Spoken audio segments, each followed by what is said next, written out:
और जब नजदीक आने लगा तो परमेश्वर की आवाज आई, मूसा अपनी जूती निकाल दे, क्योंकि जहां पे तू खड़ा है ये पवित्र जगह है। और फिर परमेश्वर ने उससे बातें करना शुरू किया। परमेश्वर ने कहा, मैं तेरे द्वारा उस कौम को निकाल के लाऊंगा, मैं तेरे द्वारा उस कौम को निकाल के लाऊंगा, उस मिस्र देश में पड़े हुए इजरायली लोगों को बाहर निकाल के लाऊंगा। उनकी चीख पुकार मेरे तक पहुंच गई है, उनका रोना गिड़गिड़ाना स्वर्ग तक पहुंच गया है, और मैं नीचे उतर आया हूं अपने लोगों को बचाने के लिए। हालेलुया। हम क्या देखते हैं, परमेश्वर ने वादा किया था अब्राहम से, वादा किया था इसहाक से, वादा किया था याकूब से, और अब इनकी कई पीढ़ियां हैं आगे। अब परमेश्वर उस वादे को पूरा कर रहा है। भूला नहीं है परमेश्वर वादे को, परमेश्वर अपने वादे को पूरा करता है। इंसान भूल जाता है, ये लोग भूल गए कि तुम परमेश्वर के लोग हो, घर से निकले थे तो तुम इसलिए निकले थे ताकि वायदे के देश में जाओ। यहां आके गड़बड़ हो गया, मिशन में गुम हो गए। परमेश्वर ने आशीष दिया था, परमेश्वर ने वायदा भी किया था, और परमेश्वर ने कहा भी था। यूसुफ जो उस समय प्रधानमंत्री बनाया गया था वो मर गया। मिस्री आशीषित थे और मिस्री भूल गए यूसुफ को। अब कई पीढ़ियां हैं इनकी, यहां पे करीब करीब 450 साल तक ये लोग गुलामी में रहे, मिस्र देश की गुलामी में। याद रखिए, जब जब इजरायली लोगों ने परमेश्वर के साथ विरोध किया, जब जब इजरायली लोगों ने परमेश्वर को छोड़ा, तो वो मुसीबत में पड़ गए। आज भी ऐसा ही है, जब विश्वासी लोग, परमेश्वर के बेटे बेटियां जब परमेश्वर को छोड़ देते हैं, परमेश्वर को भूल जाते हैं, तो मुसीबत उनके जीवन में आ जाती है। और यहाँ भी मुसीबत आ गई, गुलामी में आ गए। अब परमेश्वर कहता है मूसा को, मैं तेरे द्वारा निकालूंगा। मूसा कहता है, मैं तो बोलने में बद्धा हूं, मुझे तो अच्छे से बोला भी नहीं जाता। परमेश्वर कहता है, चिंता ना कर, तेरा भाई हारून है, वो तेरा नबी होगा, तो उसको बताया कर, वो मिस्र के देश के राजा को बताएगा। और ये दोनों भाई चले गए मिस्र देश के राजा के पास। मिस्र देश का राजा कहाँ मानता था इनकी बात, मूसा तो पहले ही भगोड़ा था। लेकिन परमेश्वर की आत्मा ने, परमेश्वर ने जब उससे बातें करना शुरू किया तो उसके अंदर दिलेरी आ गई। मूसा कहता है, परमेश्वर मैं नहीं जाऊंगा। परमेश्वर कहता है, तू चिंता मत कर, तू जा, तेरा भाई तेरे साथ नबी का काम करेगा। लेंगे देखिए, जब परमेश्वर किसी को भेजता है तो कितनी ताकत देता है। निर्गमन की किताब उसका 7 अध्याय और 1 वचन जब हम पढ़ते हैं तो परमेश्वर के वचन में इस प्रकार से लिखा है, तब यहोवा ने मूसा से कहा, सुन, मैं तुझे फिरौन के लिए परमेश्वर सा ठहराता हूँ, और तेरे भाई हारून तेरा नबी ठहरेगा। हाँ, परमेश्वर ने क्या कहा मूसा से? तब यहोवा ने मूसा से कहा, सुन, मैं तुझे फिरौन के लिए परमेश्वर सा ठहराता हूं। परमेश्वर कहता, तू चिंता मत कर, मैं तुझे अपॉइंट करता हूं, मैं तुझे ठहरा रहा हूं मिस्र के लिए, फिरौन के लिए। तू परमेश्वर जैसा होगा। Hallelujah, hallelujah, hallelujah. क्या कहता है परमेश्वर? क्या कहता है मूसा को? तू मेरे जैसा होगा। कितनी बड़ी बात है। अगर परमेश्वर आपसे कोई बड़ा काम लेना चाहता है, परमेश्वर आपके द्वारा लोगों को बचाना चाहता है, परमेश्वर आपको ठहराता है, और परमेश्वर किसके जैसा ठहराएगा? अपने जैसा, खुद के जैसा ठहराएगा। फिरौन के लिए परमेश्वर क्या कहता है मूसा को? तू परमेश्वर जैसा होगा। अब फिरौन को बड़ा मुश्किल है इस बात को समझना, फिरौन को बड़ा मुश्किल है इस बात को समझना, पर परमेश्वर ने ठहराया है, परमेश्वर ने ठहराया है मूसा को फिरौन के जैसा। अब उसे तो कोई बदल नहीं सकता। अब ये दोनों भाई जाते हैं और जाके फिरौन को बोलते हैं कि देख, हमारे देश के लोगों को जाने दे। आगे आगे पढ़ेंगे तो इसमें हम लोग सीख सकते हैं। जो जो आज्ञा मैं तुझे दूं वही तू कहना, और हारून उसे फिरौन से कहेगा, जिससे वह इस्राएलियों को अपने देश से निकल जाने दे। परंतु मैं फिरौन के मन को कठोर कर दूंगा और अपने बहुत से चिन्ह और चमत्कार मिस्र देश में दिखलाऊंगा, तो भी फिरौन तुम्हारी न सुनेगा। और मैं मिस्र देश पर अपना हाथ बढ़ाकर मिस्रियों को भारी दंड देकर अपनी सेना अर्थात अपनी इस्राएली प्रजा को मिस्र देश से निकाल लूंगा। और जब मैं मिस्र पर हाथ बढ़ाकर इस्राएलियों को उनके बीच से निकालूंगा, तब मिस्री जान लेंगे कि मैं यहोवा हूं। तब मूसा और हारून ने यहोवा की आज्ञा के अनुसार ही किया। जब मूसा और हारून फिरौन से बात करने लगे, तब मूसा 80 वर्ष का और हारून 83 वर्ष का था। हालेलुया। अब परमेश्वर कहता है तू जा, पर मैं फिरौन के मन को कठोर कर दूंगा, वो तुम्हारी सुनेगा नहीं, तुम्हारी मानेगा नहीं। देखिए पहले से कहता है परमेश्वर, नहीं तो मूसा डिस्करेज हो जाता। इतना आसान नहीं था। 450 साल जो कौम गुलामी में है उसका निकलना इतना आसान नहीं है। उनके दिमाग में, उनके मन में, उनके विश्वास में गुलामी गुलामी गुलामी गुलामी भरी हुई है। हालेलुया। आज भी बहुत सारे लोग हैं जिनके दिमाग में गुलामी गुलामी गुलामी भरी है। वो अंधकार की शक्तियों से बाहर निकलना नहीं चाहते, डरते हैं वो, और वो कहते हैं मर जाएंगे, बाहर निकल गए तो ये हो जाएगा, अंधकार से बाहर निकल गए। जानते भी हैं कि अंधकार में जी रहे हैं, लेकिन फिर भी उससे बाहर निकलना नहीं चाहते। क्यों? क्योंकि उनको डर है। और इजरायली लोगों के अंदर भी डर था, पर फिरौन के मन को परमेश्वर ने कठोर कर दिया था कि फिरौन उनकी बात को नहीं मानेगा। और क्या हुआ? वचन 8 में जब हम पढ़ते हैं, फिर यहोवा ने मूसा और हारून से इस प्रकार कहा, जब फिरौन तुमसे कहे अपने प्रमाण का कोई चमत्कार दिखाओ, तो तू हारून से कहना अपनी लाठी लेकर फिरौन के सामने डाल दे और वो अजगर बन जाएगा। हालेलुया। फिरौन के सामने गए और फिरौन को बोला कि देखो, हम लोग अपने परमेश्वर की आराधना करने के लिए जा रहे हैं। उनको ये नहीं बोला कि तुम इजरायलियों को आज़ाद कर दो, ऐसे नहीं बोला कि तुम उसको आज़ाद कर दो, बोला तुम जाने दो इनको, हम अपने परमेश्वर की आराधना करने जा रहे हैं। और वहां पे बात आई तो हारून ने अपनी लाठी रख दी, वो अजगर बन गई। और फिरौन के पास भी कम लोग नहीं थे, फिरौन के पास भी बहुत सारे जादूगर थे, मिस्र के जादूगर, और जो हमेशा राजभवन में रहते थे, और उन्होंने भी अपनी लाठियां रख दी। जब हारून ने लाठी रखी तो वो अजगर बन गई, तो उन्होंने भी लाठियां रख दी, वो भी सांप बन गए। तो फिरौन कहता तुम्हारे अंदर कौन सी खास बात है? ये काम तो हमारे जादूगर भी कर सकते हैं, तुम भी कोई ना कोई जादूगर होंगे। हारून की लाठी ने वो सारे सांपों को खा लिया। उसका मन फिर भी कठोर रहा फिरौन का।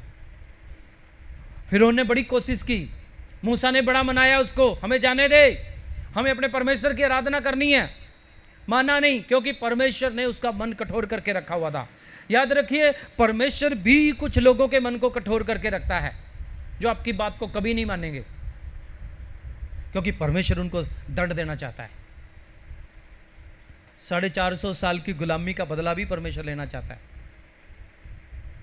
परमेश्वर के लोगों से पंगा लेना बहुत मुश्किल है। कई बार लोग सोचते हैं ना, तो कमजोर से लोग हैं तो लड़ते नहीं किसी से, इनके साथ पंगा ले लो। बहुत मुश्किल है। परमेश्वर के लोगों से अगर पंगा ले लिया तो ये समझ लो तुम्हारी जिंदगी में बुरे दिन शुरू हो गए। हालेलुया। बहुत सारे लोगों ने ऐसे करने की कोशिश किया, बहुत सारे लोगों ने बाइबल को जलाया। आज बाइबल उनके घर में छप के निकलती है। बहुत सारे लोगों ने मसीह लोगों को मारने की कोशिश किया, उनका पूरा देश मसीहत में आ गया। बहुत सारे लोगों ने कोशिश किया और कर भी रहे हैं और करते भी रहेंगे जब तक यीशु मसीह नहीं आएगा। लेकिन परमेश्वर के चुने हुओं के साथ पंगा लेना बहुत भारी पड़ता है लोगों को, और हमेशा पड़ता रहेगा। फिरौन ने गुलाम तो बना लिया, लेकिन अब हिसाब किताब करने की बारी आ गई। परमेश्वर ने 10 महामारियां भेजी, 10 महामारियां मिस्र देश पे आई। ऐसी ऐसी बीमारियां, ऐसी ऐसी तकलीफें आई मिस्र देश के ऊपर। नील नदी बहुत वहां मशहूर थी और सब लोग नील नदी का पानी पीते थे। मूसा ने कहा भेज दे लोगों को। नील नदी का पानी बड़ा मीठा पानी माना जाता था, अच्छा पानी माना जाता था। अगले दिन देखा तो वो पानी सारा लाल हो गया और उस पानी की मछलियां मर गई, जीव जंतु मर गए, सड़ाहट होगी उसमें। अब मिस्र देश के लोग क्या पिए? फिरौन ने मूसा को बुलाकर कहा, हे मूसा, अपने परमेश्वर से दुआ कर, अपने परमेश्वर को कह कि नील नदी का पानी वापस मीठा हो जाए, नहीं तो मेरी प्रजा मर जाएगी, मेरे लोग मर जाएंगे, मेरी सेना मर जाएगी। इस जल को फिर से वैसा बना दे, मैं तेरे लोगों को जाने दूंगा। फिर भी ठोर मन है, कह दो दिया जाने दूंगा, लेकिन जाने नहीं दिया। पानी ठीक हो गया, फिर भी नहीं जाने दिया। फिर मेंढक आ गए, मेंढक भर गए, पूरे देश में मेंढक ही मेंढक हो गए। पूरे देश में मेंढक ही मेंढक। राजा सोने के लिए जा रहा है, वहां पे मेंढक है। राजा महल में बैठने के लिए कुर्सी पे जा रहा है, कुर्सी पे मेंढक बैठे हैं। पहले रसोई में कोई जा रहा है, है, वो पानी में से मेंढक छाल मार रहे हैं, कभी कढ़ाई में जा रहे हैं मेंढक, कभी कहीं जा रहे हैं मेंढक, मेंढक ही मेंढक। लोग सड़कों पे जा रहे हैं, सड़कों पे भी मेंढक ही मेंढक है। लोग घरों में जा रहे हैं, छतों पे चढ़ रहे हैं, वहां भी मेंढक मेंढक है। लोग पशु बांधने की जगह में जा रहे हैं, वहां भी पशुओं के ऊपर भी मेंढक बैठे हैं। पूरा मिस्र देश मेंढकों से भर गया। फिरौन फिर कहता है, मूसा अपने परमेश्वर से प्रार्थना कर, ये मेंढक चले जाएं, तुम भी चले जाना। मेंढक चले गए। मूसा ने कहा अब जाएं? बोला नहीं जाने दूंगा। ऐसे कैसे जाने दूंगा? तीसरी बीमारी फिर आ गई, कुटकुटी आ गई। क्या बोलते हैं कुटकुटी को? जुआ। हाँ, सारे मिस्र देश में कुटकुटी, जहां भी देखो कुटकुटी, सिर में भी कुटकुटी, हाथों पे भी कुटकुटी, रजाई में जाए वहां भी कुटकुटी है, रसोई में जाए वहां भी, पूरा मिस्र देश भर गया। फिर कहता है, मूसा इनको भेज दे और इनके साथ साथ तू भी चला जा, ले जा अपने लोगों को। फिर वो कुटकुटी चली गई, फिर भी मन कठोर है। उसके बाद फिर कहता नहीं जाने दूंगा। परमेश्वर ने डांस भेजी, डांस मक्खी मोटे वाली है ना, बहुत खतरनाक होती है। सारे मिस्र देश में डांस ही डांस, बड़ा मुश्किल हो गया। ऐसे करते करते 10 महामारियां भेजी। फिर पशुओं की मौत होने लगी, फिर भी मन कठोर रहा। सबके शरीर पे फफोड़े निकल गए, फुंसियां निकल गई, ओले बरसे, टिड्डियां आई, सारी फसल को खा गई। लेकिन फिरौन का मन फिर भी कठोर रहा। फिर मूसा ने कहा भेज दे, नहीं तो तेरे देश में जितने जेठे बच्चे होंगे, चाहे वो तेरे पशुओं के हों, चाहे वो तेरे मनुष्यों के हों, किसी के भी हों, जेठे बच्चे मरना शुरू हो जाएंगे, पहलौठे मरना शुरू हो जाएंगे। पर मूसा को परमेश्वर ने कहा एक मेमना लेना, उसको बलि करना, उसका लहू अपने घर की चौखट पे लगाना। जब मौत का फरिश्ता निकलेगा तो जिस घर पे वो मेमने का लहू होगा वो घर बचा लिया जाएगा और बाकी सबके घरों में पहलौठे मार दिए जाएंगे। हालेलुया। आज हम बोलते हैं ना अपने घरों पे लहू लगाते हैं, यीशु मसीह के क्रूस को बनाते हैं ना, यीशु के लहू को लगाते हैं। ये वहीं से शुरू हुआ, अपने घरों पे लहू लगाना। और ऐसा हुआ, सब पहलौठे मरने लगे। फिरौन का बड़ा बेटा भी मर गया, सबके घरों में रोना पिटना हो गया। कोई पूछता क्या हुआ? बेटा मर गया। कौन सा? बड़े वाला बेटा मर गया। ओ बड़ा बुरा हुआ। उधर से उसकी पत्नी आ रही है, अपना भी मर गया। इनका ही नहीं, अपना भी मर गया, उनका भी मर गया, उनका भी मर गया, सबका मर गया। क्या पशु सरीखों के भी पहलौठे मर गए। अब फिरौन कहता है मूसा तू जा, चला जा। परंतु 450 साल गुलामी में रहे। परमेश्वर कहता है अपनी औरतों को बोलना कि जो मिस्र की औरतें हैं पड़ोस में, उनसे सोना चांदी ले लेना और ये कहना कि हम अपने परमेश्वर की आराधना करने के लिए जा रहे हैं, वापस आएंगे तो तुम्हें लौटा देंगे। अब सारा देश रो रहा है, मिस्र देश, पूरा देश में घोर अंधकार मचा हुआ है, करलाहट मची हुई है, रो रहे हैं लोग, छातियां पीट रहे हैं। फिरौन को बोल रहे हैं फिरौन तूने ये क्या कर दिया, इस बंदे को जाने दे। फिरौन कहता तुम्हारा नहीं, मेरा भी जेठा मर गया। अब कहता है मूसा तू ले जा इनको। इजरायली औरतों ने पहले से ही गहने मांग के रख लिए कि हम अपने परमेश्वर की आराधना करने के लिए जाएंगे। वो कहती है मेरा बच्चा मर गया, तू ले जा, कहीं ऐसा ना हो हम भी मर जाएं।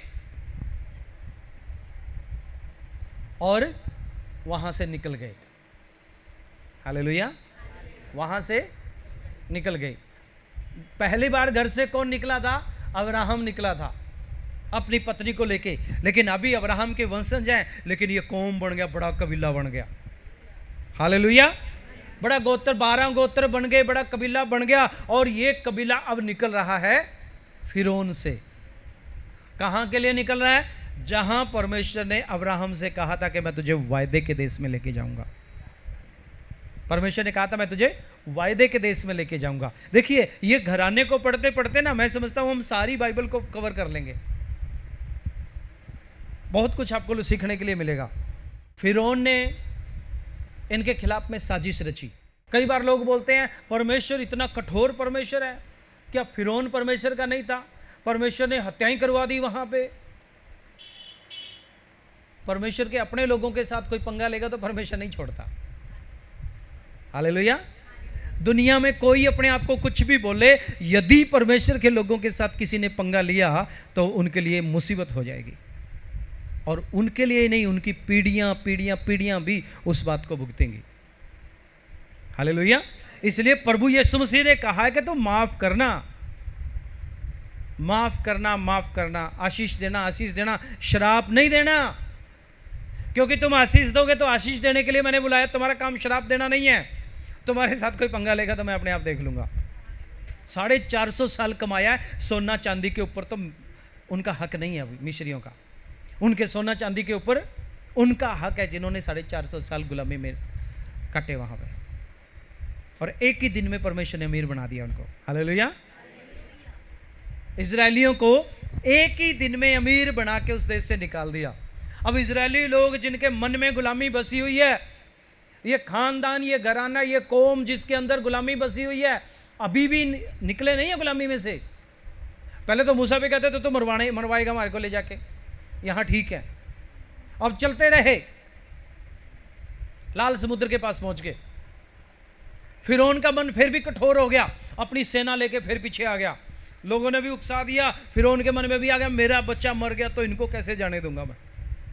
अपनी सेना को लेके आ गया इस एक कौम का पीछा करते करते, और लाल समुद्र के सामने आके खड़े हो गए। अब इधर समुद्र है, इधर फिरौन की सेना है, इधर पहाड़ है। पहाड़ पे चढ़ नहीं सकते, समुद्र में जाएंगे डूब के मर जाएंगे, पीछे जाएंगे तो फिरौन सेना लेके आ रहा है। अब इजरायली लोग कुड़कुड़ाने लगे, मूसा के ऊपर बातचीत करने लगे और मूसा को कहने लगे, तू यहां क्यों लेकर आया है?